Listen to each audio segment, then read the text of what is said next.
So, runner supplements, what actually work and what's overhyped? So, are supplements really the secret weapon for runners, or are they just expensive hype? In today's video, we're going to break down 9 of the most popular supplements runners take, what the research shows, what actually works, and what might be a waste of money. Stick around because I'm going to share supplements I recommend to almost every runner I coach. So what works and what's overhyped? So guys who don't know who I am, my name is Dr. Whey Peralta. I'm a physical therapist and run coach. I've been in the field helping people rehab from injuries and get pain-free for the past 10 years. So first up, creatine. Is it good for runners or is it just for gym bros? So a lot of runners think that creatine is just for bodybuilders, but studies show that it supports ATP energy systems, which helps with sprint finishes and high-intensity interval work.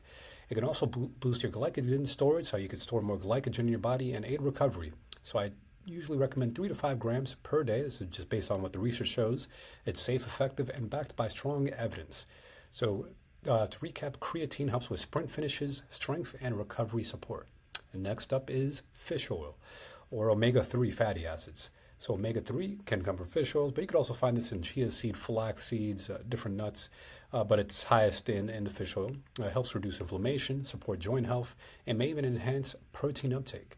Aim for a combined EPA to DHA dose of 1 to 3 grams per day, or in milligrams, 1,000 milligrams to 3,000 milligrams per day. Just make sure it's a high-quality product. Because if you get fish oil that's rancid or expired, oxidized oils can do more harm than good, and this oxidized oils can cause more inflammation on the body, giving you the opposite effect of what you want. So good quality omega-3 can help decrease inflammation, improve joint health, so your joints are not all achy and stiff. So definitely a big fan of omega-3, and if you're a vegetarian or plant-based, then you could do chia seed is actually a good source of omega-3, flaxseed, hemp seed, again, a lot of different seed options for you as well if you're plant-based. Next, vitamin D. So runners are low in vitamin D, especially if you live in a colder climate or train indoors. It's essential for muscle function, immunity, and bone health. Get your levels tested. If you're not sure, just go to your doctor and ask for a vitamin D test. They sample your blood, and then you find out, hey, are you deficient in vitamin D? If you're deficient, doses between 1,000 to 5,000 IU, international units per day, can help restore optimal levels. But obviously you have to get tested to know what's the dosage that your doctor recommends, because your doctor may recommend different doses for you. So it's always good to get tested, because you don't want to be guessing and then take way too much vitamin D. Rare, but totally possible. Always get lab work to confirm if you're actually deficient in vitamin D. And then, yes, you can get vitamin D from sunlight. Oftentimes, you live in certain areas or if you just kind of stay indoors all day, make sure you go outside and get some natural sunlight. So, yes, get your vitamin D tested before you start just taking supplements. Electrolytes. So if you're training in the heat or sweating buckets, you need more than water. Sodium loss is the main concern, especially for heavy sweaters. So definitely electrolytes are important. They are found naturally in certain fruits and vegetables. For example, coconut water is high in potassium. But the thing is, you also need sodium. And sodium you could just get in salt. So a do-it-yourself tip, you don't have to buy these expensive electrolyte powders. You could literally just buy sea salt. I'm a big fan of Redmond sea salt. Get a quarter teaspoon of salt. Add it to some 12 to 16 ounces of water with a splash of lemon or lime. And that will do the trick. And if you need some carbohydrates, you could do, a little bit of orange juice with the salt water. And there's a salty lemonade or salty orangeade drink, and kind of do it yourself, and it save you the expensive, have to buy these electrolyte powders and whatnot. You just have to buy the salt. And you could take it, or you already have water. So yes, electrolytes are essential, but you don't need to necessarily buy these, supplement powders or drinks when you can just make it yourself. Now, they are convenient.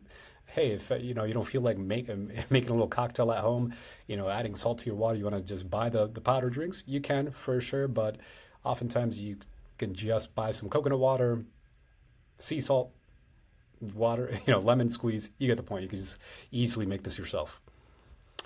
Carbohydrate gels. So carb gels shine during long runs, right? Any type of race or run that's over an hour, usually 10K and beyond, right? If you're spending more than an hour on the race, you're sweating, you're going to need more carbohydrates to fuel your body.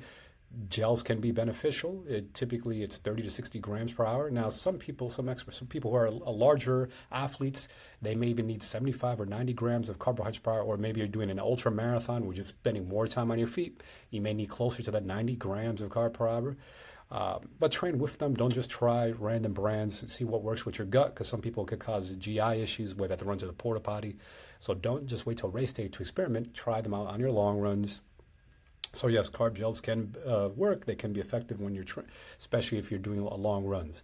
Now, if there's shorter distance runs, you don't have to do. You just eat some food before the run. Alternatively, if you're not a fan of gels, you just go for like whole food options, right? You could just bring like dried fruits and some dried bananas, mango chips, etc.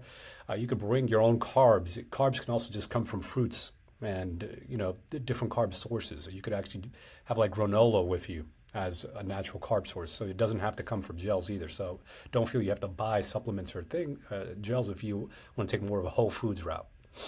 Vitamin C. Vitamin C supports immune function and collagen synthesis, but megadosing it every day might blunt your training adaptations. So usually 60 to 100 milligrams per day from food, or even increasing that dosage during short-term use during illness, right? Let's say you got the cold or something, that might be smart.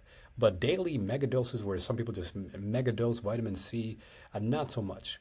So just because it could, too much sometimes actually blunts training adaptations. So you try to stick to whole foods. Don't do excessive supplementation. Stick to, again, whole foods, and if needed, if you're sick, then you could supplement. So vitamin C only short term if you're sick or recovering from an injury. So definitely for injury rehab, it can help as well. It can help with the collagen synthesis. So oftentimes if you're dealing with like a tendon injury, like Achilles tendon, you could do collagen and vitamin C. Section 7, on Tart cherry juice, or supplement number 7, excuse me. Tart cherry juice. So this one's underrated. Tart cherry juice has strong evidence for reducing inflammation and soreness. One study backed that dose of 30 milliliters of Tart cherry juice concentrate before bed can help you sleep better, because it actually has natural like melatonin and a decreased soreness inflammation, right? Because people don't know this, but Tart cherry juice has natural melatonin to support sleep, good quality sleep. So it's a good recovery and sleep aid. Next, whey protein, or protein powder in general, just supplementing protein. Protein is your recovery friend. And, even if you're plant-based, you could do pea protein, rice and pea protein blends. There's different plant-based options as well. But protein powder, the thing about whey, though, it's actually naturally high in leucine, which is proven to support muscle protein synthesis. Post-run or post-gym, 20 to 40 grams is ideal. But even if you do plant-based sources, again, pea protein, still be beneficial. So I'm definitely a fan of supplement protein, especially if you don't eat enough protein. A lot of times more vegetarian athletes or plant-based athletes don't need enough protein. So getting a supplement in can help them just get enough protein, because it helps with muscle recovery, injury rehab. You're recovering between hard training sessions, even speed workouts. So definitely a big fan of protein. And then before bed, if you do take dairy, you could also do casein, which is another protein that's found in milk protein. Casein protein before bed is another option, because it's slower digestion and can help with your recovery. And then the last supplement, which I'm sure is probably the most consumed supplement on the planet Earth, is caffeine or coffee. Right, but you could actually take it in supplement form as caffeine pills, caffeine powders. It could be added to other supplements. Caffeine is one of the most strongest bases for boosting endurance. All right, the sweet spot is about 3 to 6 milligrams per kilogram of body weight. 30 to 60 minutes, so roughly an hour before your workout. Just don't overdo it, especially before bed, right? Because caffeine is going to keep you jittery. It's going to interrupt with your sleep cycle. Do it in the morning, especially if you have a morning workout, morning run, morning race. That being said, not everyone tolerates caffeine the right way. Some people, like myself, are just sensitive to caffeine. It just makes me want to go to the bathroom. It's interrupting my run work. I'd rather not take caffeine, but it could be useful short term if, hey, you got a race, you want to perform your best, give yourself a little mental edge. Caffeine can help. But if you're habituated to it, if you take caffeine all the time, you're probably not going to get the same response, because your body's already used to caffeine. So caffeine can be an endurance booster, but use wisely. Of course, and don't overdo caffeine, because sometimes people overdo caffeine and then they start giving like heart flutters and palpitations, and they took way too much caffeine. So what do I recommend most often for most of my athletes?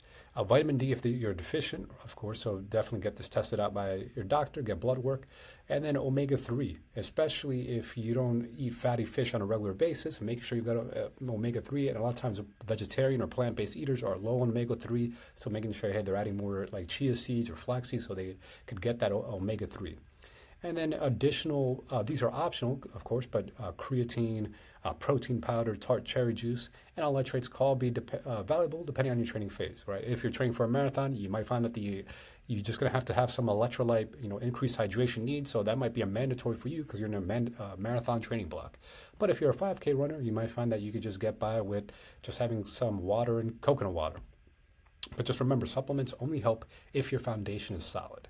So if you found this helpful, hit the like button, subscribe for more science-based running tips to help you run smarter. And if you want personalized support, I actually have a free training plan, kind of breaks down my whole athletic runner method. You can check out the link in the show notes.